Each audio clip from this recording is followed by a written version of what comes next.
চাঁদকে আল্লাহ হেদায়েত দান করেন, বন্ধুরা চলতে পারে না। এই ওয়াজ মাহফিলগুলোর উদ্দেশ্য হলো হেদায়েত পাওয়া। কোরআনটা আমি নাজিল করেছি মানুষের হেদায়েতের জন্য। বিসমিল্লাহির রহমানির রহিম।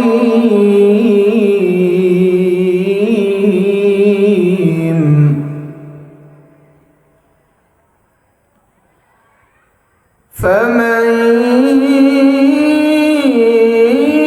يرد الله أن يهديه يشرح صدره للإسلام.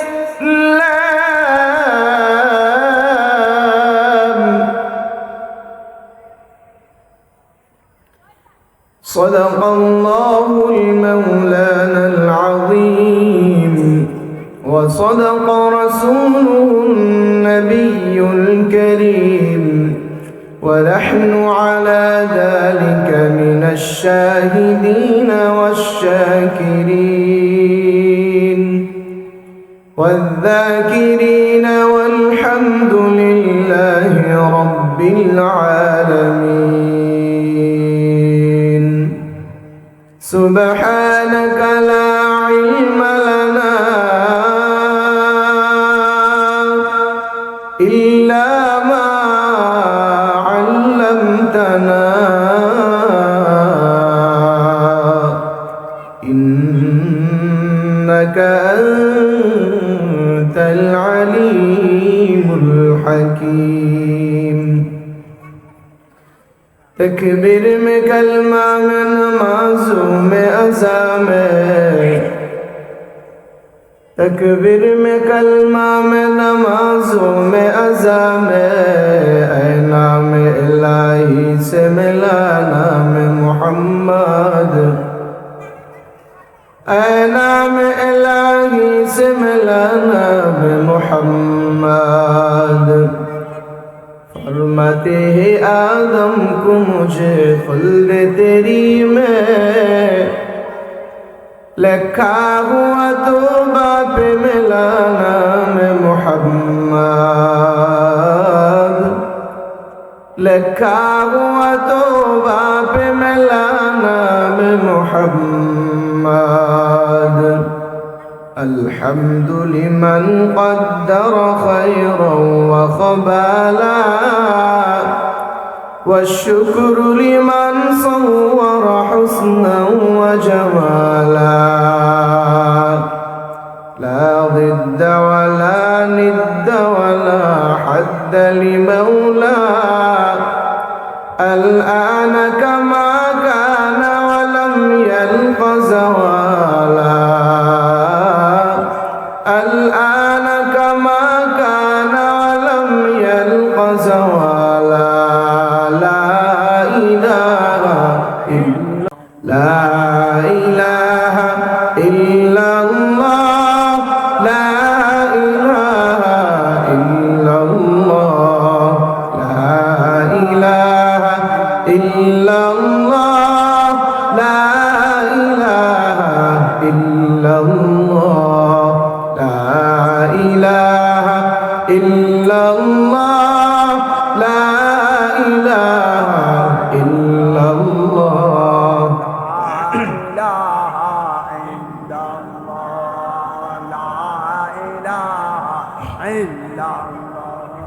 لا إله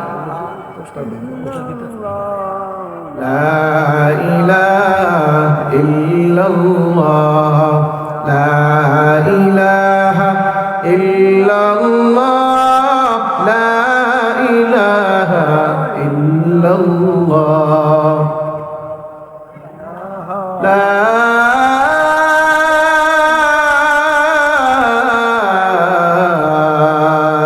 إله إلا الله محمد رسول الله. মায়া করে মহব্বত করে ভালোবেসে আজকের এই দামি একটি মজলিসে কুরআন ও হাদিসের আলোকে কিছু কথা বলার জন্য, শোনার জন্য আল্লাহ পাক আমাদেরকে উপস্থিত করে দিয়েছেন।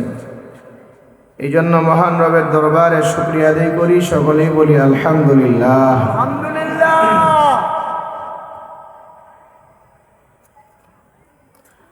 প্রিয় উপস্থিতি, এই ওয়াজ মাহফিলগুলোর উদ্দেশ্য হলো হেদায়েত পাওয়া। এই যে আজকে ওয়াজের মাহফিলের আয়োজন করা হলো, ওয়াজ করার এবং শোনার মূল মাকসাদ, উদ্দেশ্য হলো মানুষ ওয়াজ নসিহত শুনে যেন হেদায়েতের পথে আসতে পারে। এই জন্য ওয়াজ নসিহত দেওয়া এবং ওয়াজ নসিহত শোনা। আল্লাহ পাক রব্বুল আলামিন কিন্তু হেদায়েত দেওয়ার জন্য আমাদের উপরে আল্লাহ পাক রব্বুল আলামিন আমাদেরকে আল্লাহ তাআলা কোরআন দান করেছেন। আমাদের পয়গম্বরের উপরে কোরআনকে নাজিল করেছেন। উদ্দেশ্য হলো হেদায়েত পাওয়া। এই জন্য আল্লাহ পাক রব্বুল আলামিন নাজিল করার ব্যাপারে আলোচনা করতে গিয়ে বলেছেন, এই কোরআনটা আমি নাজিল করেছি মানুষের হেদায়েতের জন্য।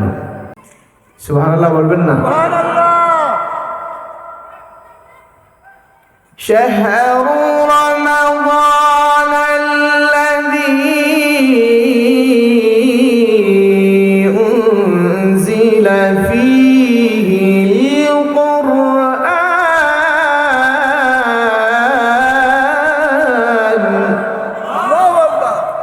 আল্লাহ পাক রব্বুল আলামিন বলেন, রমজান মাসে আমি কোরআনকে নাজিল করেছি মানুষকে হেদায়েত দেওয়ার জন্য। কোরআনকে আল্লাহ পাক নাজিলের ব্যাপারে তার কারণ বর্ণনা করেন। মানুষকে হেদায়েত দেওয়ার জন্য কোরআন নাজিল করা হয়েছে।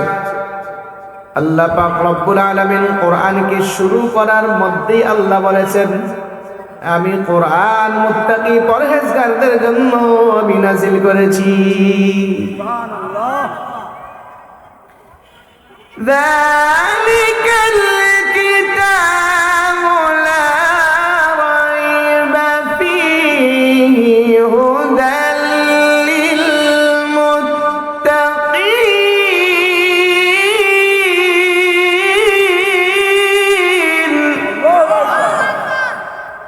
আল্লাহ বলে, এটা ওই কিতাব যার মধ্যে কোনো সন্দেহ নাই, সন্দেহের অবকাশ নাই। এবং এই তো কোরআন এবং হাদিসের আলোকে যত ওয়াজ নসিহত হয়, এটার উদ্দেশ্য কিন্তু হেদায়েত পাওয়া। কি বলেন, ঠিক না বেঠিক? আমরা যেন সংশোধন হই, আমরা যেন আল্লাহ এবং আল্লাহ রসুলের হুকুমের তাবেদারি হইতে পারি, এটাই উদ্দেশ্য, এটাই মাকসাদ। মুহতারাম হাজিরিন, প্রত্যেকটা মানুষের জীবনে হেদায়েতটা খুবই গুরুত্বপূর্ণ বিষয়। কি কথা বলেন, ঠিক না বেঠিক? হেদায়েত খুব গুরুত্বপূর্ণ বিষয়। যার মধ্যে হেদায়েত আছে সে দুনিয়া এবং আখিরাতের সফলতা অর্জন করেছে। যার মধ্যে হেদায়েত নাই সে দুনিয়া এবং আখিরাতে ক্ষতিগ্রস্ত হলো। প্রিয় উপস্থিতি, এই জন্য হেদায়েত পাওয়ার জন্য আমরা নামাজে প্রত্যেক রাকাতে এবং প্রত্যেক নামাজেই হেদায়েত চাই। সূরা ফাতিহার মধ্যে হেদায়েত চাওয়া বান্দাকে আল্লাহ তাআলা শিক্ষা দিয়েছেন। সূরা ফাতিহার মধ্যে হেদায়েত চাওয়ার জন্য সূরা ফাতিহাকে দুই ভাগ করা হয়েছে। প্রথম ভাগ আল্লাহর জন্য আর দ্বিতীয় ভাগ বান্দার জন্য। আল্লাহর জন্য যেই ভাগ করা হয়েছে ওটা আল্লাহর প্রশংসা, সানা, তাহমিদের মাধ্যমে সাজানো হয়েছে। আর দ্বিতীয় ভাগ যেটা বান্দার জন্য, ওটার মাধ্যমে আমাদেরকে আল্লাহ তাআলা হেদায়েত চাওয়ার জন্য শিক্ষা দিয়েছেন। আল্লাহর কাছে হেদায়েত চাওয়া, হেদায়েতের পথ চাওয়া, মুস্তাকিম পথ চাওয়া আল্লাহ তাআলা শিক্ষা দিয়েছেন। আমিন। এই জন্য নামাজের মধ্যে হেদায়েত চাইতে হয়, প্রতিটা রাকাতেই চাইতে হয়।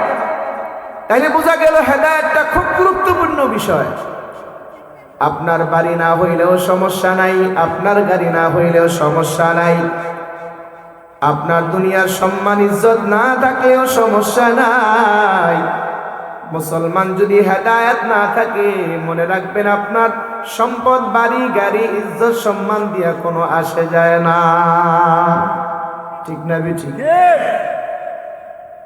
এ মুসলমান, আপনার বাড়ি গাড়ি টাকা পয়সা সন্তান সন্ততি আপনার ক্ষমতা আধিপত্য কবরে যাবে না। আমার আপনার কবরে যাবে না কামল, আমার আপনার কবরে যাবে ঈমান, আমার আপনার কবরে যাবে হেদায়াত।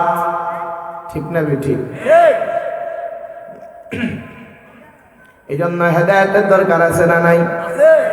হেদায়েত দান করার মালিক কে? আসমানকে দান করেন কে? জমিনকে দান করেন কে? সমস্ত মাখলুককে হেদায়েত দান করেন কে? সবাইকে আল্লাহ পাক হেদায়েত দান করেন। আল্লাহ পাক রব্বুল আলামিন সূরাতুল হজ্জের মধ্যে বর্ণনা করেছেন,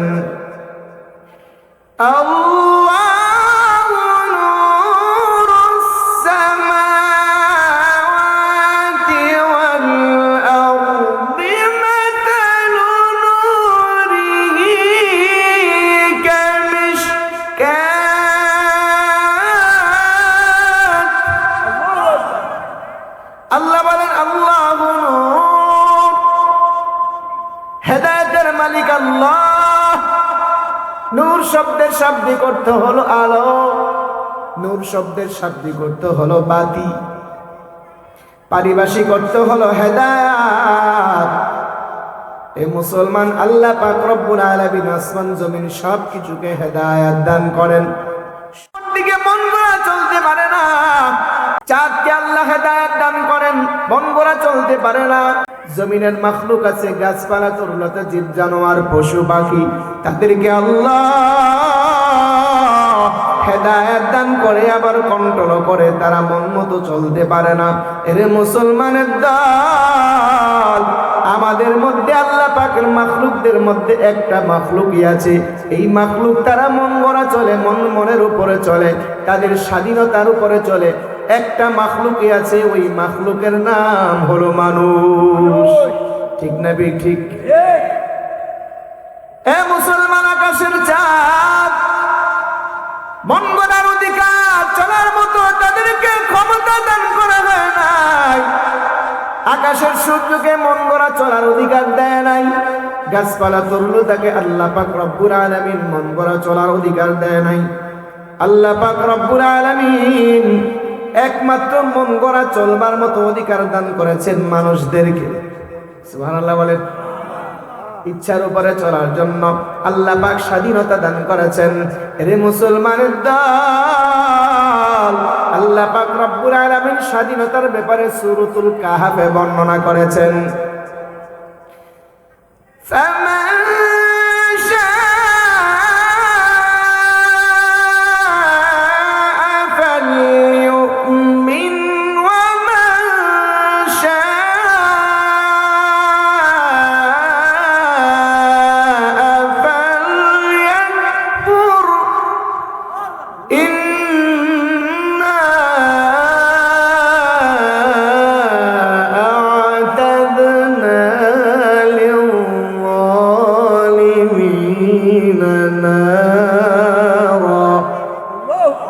আল্লাহ বলেন তোমাদের ইচ্ছা হইলে ঈমান আনতে পারো, ইচ্ছা হইলে আবার কুফরিও করতে পারো, ইচ্ছা হইলে তোমরা নামাজ রোজা হজ যাকাত করতে পারো, ইচ্ছা হইলে তোমরা আমার সাথে আবার হুকুম লঙ্ঘন করতে পারো।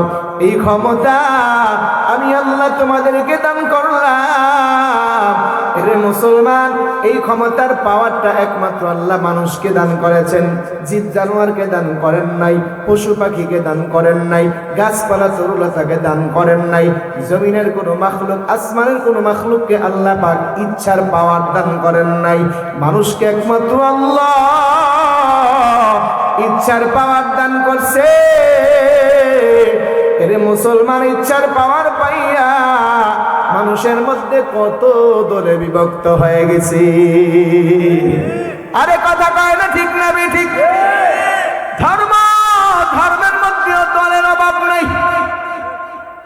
হিন্দু ধর্ম, বৌদ্ধ ধর্ম, খ্রিস্টান ধর্ম, নাসারা, ইহুদি, উপজাতি, এ মুসলমান যায় মুসলমানের মধ্যে আরো ধর্ম আছে, মুসলমানের মধ্যে অনেক দল আছে, কেউ আওয়ামী লীগ, কেউ বিএনপি, কেউ জাতীয় পার্টি, কেউ আরো পার্টি। ঠিক না ঠিক? দল বললে কয়েকশো দল হবে। আরে কথা কয় না। অথচ সবার জন্য ইসলাম কয়টা? জোরে বলেন কয়টা? আল্লাহ কয়টা? নবী কয়টা? কোরআন কয়টা?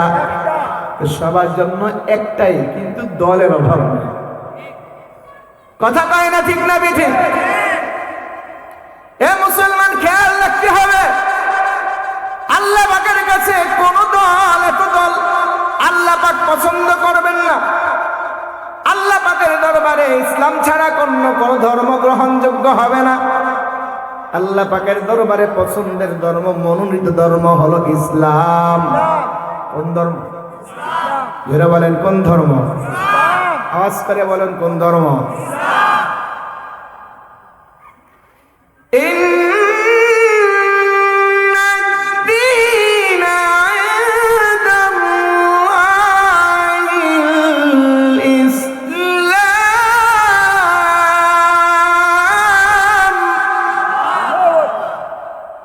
আল্লাহ পাকের কাছে একমাত্র মনোনীত ধর্ম হলো ইসলাম।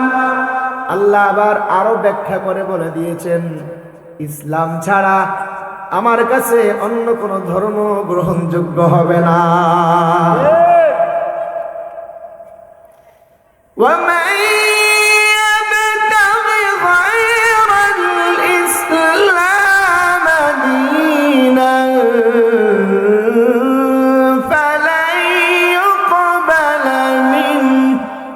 وهو في الآخرة من الخاسرين।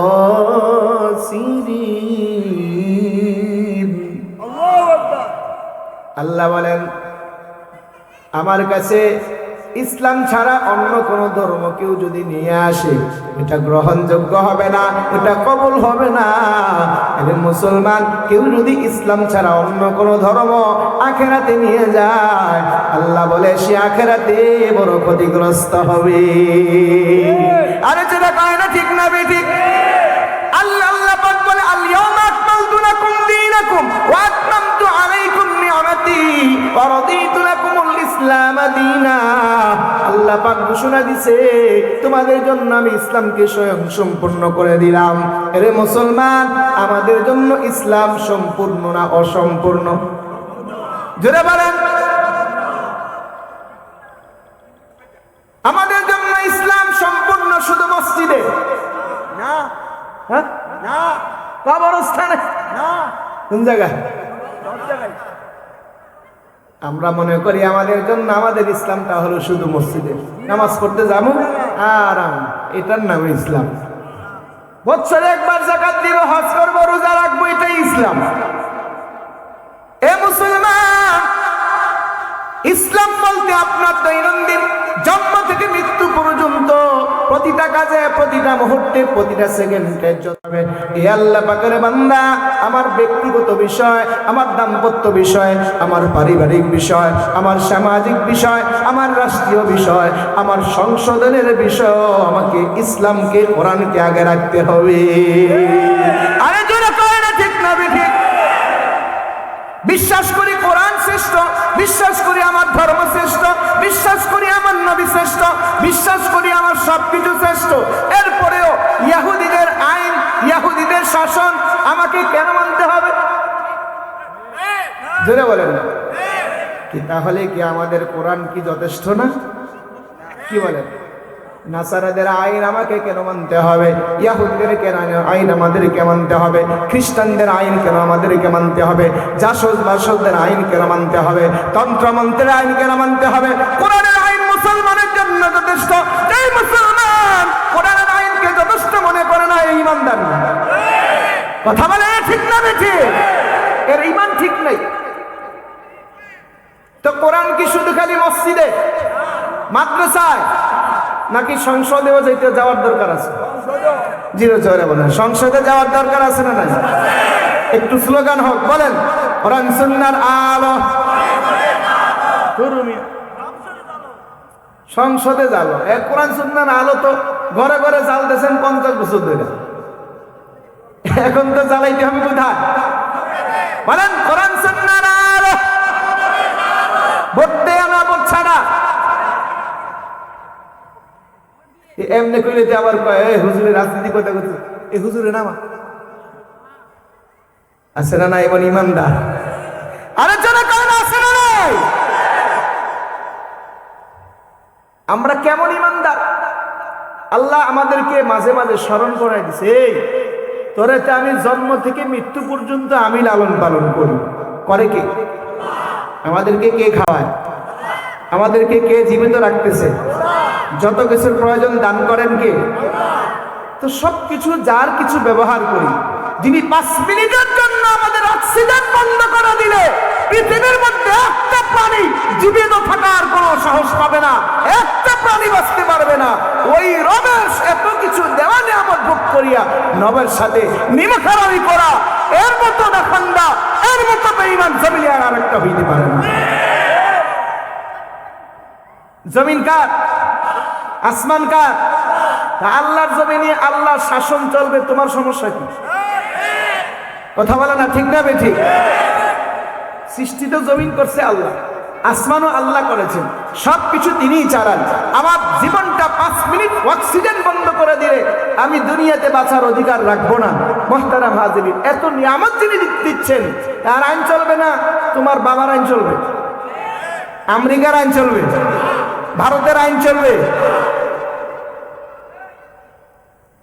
এ মুসলমান, আজকে ইচ্ছার পাওয়ার দেওয়ার কারণে কত ধর্মে বিভক্ত, ইচ্ছার পাওয়ার দেওয়ার কারণে কত দলে বিভক্ত। এরে মুসলমান, আল্লাহ পাকের কাছে এত দল গ্রহণযোগ্য হবে না, এত ধর্ম গ্রহণযোগ্য হবে না। আল্লাহ পাকের দরবারে একমাত্র ইসলাম ধর্ম গ্রহণযোগ্য হবে। ইসলাম আছে যেখানে আমরা নাই,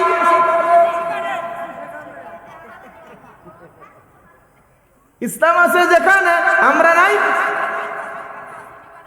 কইতেছে তো, সবাই তো কইতেছে আমরা আছি।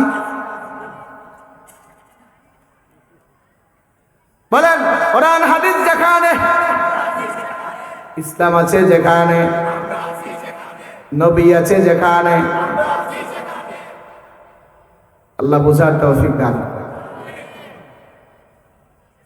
এ মুসলমানের দল, আল্লাহ পাক রব্বুল আলামিন ইচ্ছার পাওয়ার দেওয়ার কারণে আজকে আমরা কত ধরনের অপরাধের মধ্যে লিপ্ত আছি রে মুসলমান। কেউ হাতের গুনাহ করে, কেউ চোখের গুনাহ করে, কেউ পায়ের গুনাহ করে, কেউ জবানের গুনাহ। এরে মুসলমান, আল্লাহ পাক রব্বুল আলামিন ইচ্ছার পাওয়ার দিয়েছে বিদায় আমাকে মন গড়া চলার মতো ক্ষমতা আল্লাহ পাক যদিও দান করেছে, কিন্তু মন গড়া চলার মতো আমাদেরকে পাওয়ার দেখানো যাবে না।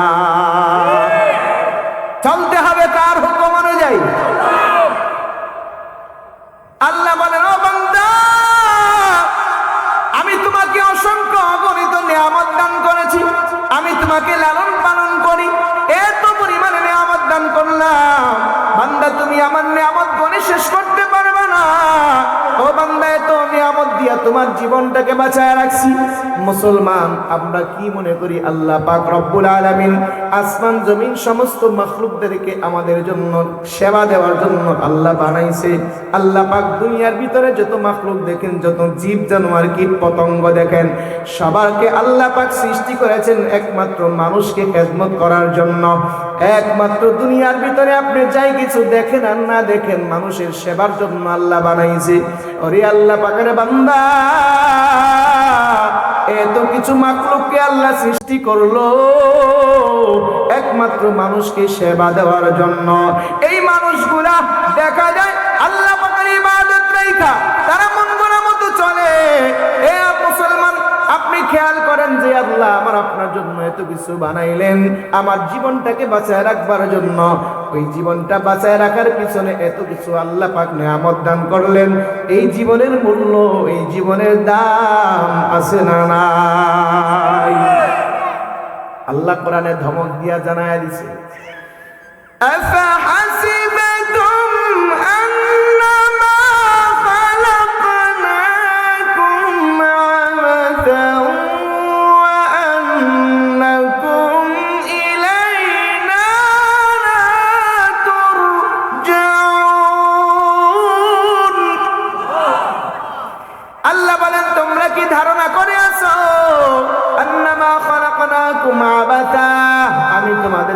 অযথায় বানাইছি। হে মুসলমান, না না, আল্লাহ পাক আমাকে আপনাকে অযথায় বানায় নাই। আল্লাহ পাক আমাকে আপনাকে বানাইছে একমাত্র রবের গোলামি করবার জন্য। ওয়ামা খালাকতুল জিন্না ওয়াল ইনসা ইল্লা লিয়াবুদুন। আমি মানুষ এবং জিন জাতিকে বানাইছি একমাত্র আমার গোলামি করবার জন্য। মানুষ একমাত্র কার গোলামি করবে? ইহুদি নাসারার, আমেরিকার, ভারতে? কার? এ আল্লাহ পাকের বান্দা, মানুষকে একমাত্র বানাইছে আল্লাহ পাকের গোলামি করবার জন্য, নিজের নফসের গোলামি করবার জন্য না। শুধু খাবে ঘুমাবে, দুনিয়ার দিনের পূজারি করবে, সংসার করবে, এই জন্য আল্লাহ পাক দুনিয়াতে বানায় নাই। কবি এই জন্য বলেন, আয়েশা আয়েশারাত কে লিয়ে দুনিয়া নেহি, याद रख तू बंदा है मेहमान नहीं। दुनिया में हो दुनिया का तलब गार नहीं हो, बाजार से गुजराओ खरीदार नहीं हो। चिस्ते दुनिया अज खुदा गाफिल बूदन, मैं कमाशो नकरो फर जिंदजान नमी हुयाम के अज दुनिया जुदाबाश, बाहर कारे के बाशी बा खुदाबाश। ए मुसलमान, दुनियाতে আনন্দ করবার জায়গা না, দুনিয়াটা উল্লাস করবার জায়গা না, দুনিয়াতে মেহমানদারির জায়গা না। মুমিনের মেহমানদারির জায়গা জান্নাত, ঠিক না ঠিক? মুমিনের জন্য আল্লাহ পাক দুনিয়াটা বানাইছে কয়েকখানা। আর দুনিয়া সিজনুল মুমিন, দুনিয়াটা কষ্টের জায়গা, দুনিয়াটা গোলামি করবার জায়গা, দুনিয়াটা হলো ইবাদত করবার জায়গা। ওরে আল্লাহ পাকের বান্দা, মন গড়া চলবার জন্য আল্লাহ পাক আমাকে আপনাকে দুনিয়াতে পাঠায় নাই। এই জন্য মন গড়া চলার কোনো সুযোগ নাই। যদিও আল্লাহ মন গড়া চলার অধিকার দান করেছেন, কিন্তু মন গড়া চলা যাবে। আবার একটু পিছন থেকে আসি, খেয়াল করেন, আসমান জমিনকে হেদায়েত দান করেন কে? আরো জোরে বলেন কে? আল্লাহ। আসমান জমিন সব কিছুকে আল্লাহ হেদায়েত দান করেন, এবং হেদায়েত দান করিয়ে আবার কন্ট্রোল করেন। আল্লাহ পাক রব্বুল আলামিন মানুষকেও হেদায়েত দান করেন, কিন্তু মানুষকে আল্লাহ পাক কন্ট্রোল করেন না। এর মুসলমান, মানুষকে আল্লাহ পাক কন্ট্রোল করেন না কেন? কন্ট্রোল না করার কারণেই তো এত অপরাধে লিপ্ত। এ মুসলমান, মানুষকে কন্ট্রোল না করার কারণে মানুষ আজকে গুনাহে লিপ্ত, অপরাধে লিপ্ত, মন যা চায় তাই করে বেড়াচ্ছে। আল্লাহ পাক যদি অন্য অন্য মাখলুকদের মতো আমাদের মানুষকেও কন্ট্রোল করতেন, আমাদের জন্য কতই না ভালো হতো। আল্লাহ পাক আমাকে আপনাকে মানুষকে কেন কন্ট্রোল করলেন না? এটা হলো প্রশ্ন। আল্লাহ স্বাধীনতা কেন দান করলেন? আল্লাহ আমাকে কেন কন্ট্রোল করলেন না? মানুষকে কেন কন্ট্রোল করলেন না? আল্লাহ পাক রব্বুল আলামিন সূরাতুল মুলকের দ্বিতীয় আয়াতের মধ্যে জবাব দিয়েছেন, আল্লাযী খালাকাল মাউতা ওয়াল হায়াতা লিয়াবলুয়াকুম আইয়ুকুম আহসানু আমালা ওয়া হুয়াল